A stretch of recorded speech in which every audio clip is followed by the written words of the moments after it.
नमस्कार मित्रांनो, स्वागत आहे आमच्या यूट्यूब चॅनल योजना केंद्रावर।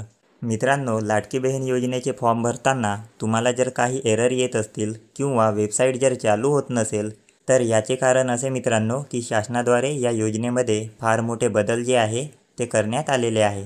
तुम्ही जर वेबसाईटवरून फॉर्म भरत असाल तर ते आता तुम्हाला भरता येणार नाही। या संदर्भात शासनाद्वारे एक नवीन GR जे आहे ते काढण्यात आलेला आहे। तर ज्यांनी आतापर्यंत फॉर्म भरलेले नाहीत त्यांनी आपले फॉर्म हे कसे भरावे तर याविषयी सुद्धा या GR मध्ये माहिती दिलेली आहे। तर चला मित्रांनो, काय आहे GR मध्ये ते आपण पाहूया। तर मुख्यमंत्री माझी लाडकी बहीण या योजनेचे अंमलबजावणीत सुधारणा करण्याबाबतचे हे GR आहे। दिनांक 6 सप्टेंबर 2024 रोजी हे GR जे आहे ते जाहीर करण्यात आलेले होते।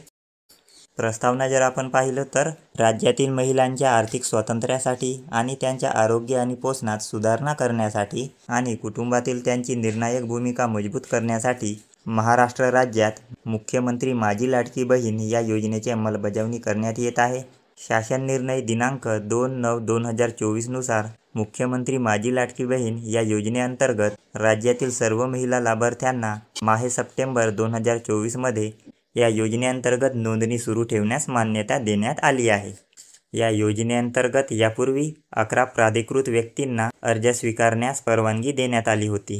आता सदर योजनेअंतर्गत प्राप्त होणाऱ्या अर्जांची संख्या मर्यादित होत असल्याने फक्त अंगणवाडी केंद्रात अंगणवाडी सेविकेमार्फत अर्ज स्वीकारण्यास मान्यता देण्याची बाब शासनाच्या विचाराधीन होती। त्यानुसार शासनाद्वारे हे जे निर्णय आहे ते काढण्यात आलेले आहे।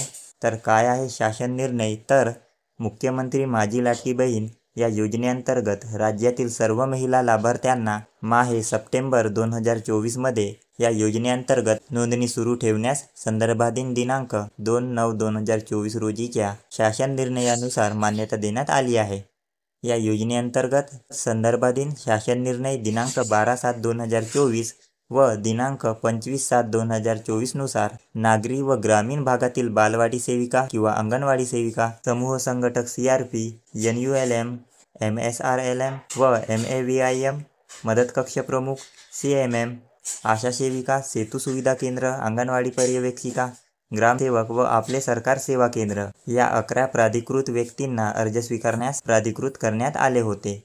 आता या शासनाच्या नवीन निर्णयानुसार अंगणवाडी सेविका व्यतिरिक्त इतर सर्व प्राधिकृत व्यक्तींना अर्ज स्वीकृतीचे देण्यात आलेले अधिकार जे आहे ते रद्द करण्यात येत आहे। सबब या शासन निर्णयाच्या दिनांकापासून म्हणजेच 6 सप्टेंबर 2024 पासून फक्त अंगणवाडी केंद्रात अंगणवाडी सेविकामार्फत अर्ज जे आहे ते स्वीकारण्यास मान्यता देण्यात येत आहे। म्हणजेच मित्रांनो, ज्यांनी आतापर्यंत आपले फॉर्म भरलेले नाहीत त्यांनी अंगणवाडी सेविकेकडेच आपले फॉर्म जे आहे ते भरायचे आहे। त्यांना इतर ठिकाणी फॉर्म जे आहे ते भरता येणार नाही। तर अशा प्रकारचे शासनाचे हे GR होते। याची लिंक तुम्हाला डिस्क्रिप्शनमध्ये सुद्धा दिलेली आहे। व्हिडिओ जर तुम्हाला आवडला असेल तर हा व्हिडिओ आपल्या मित्रांना नक्की शेअर करा। धन्यवाद।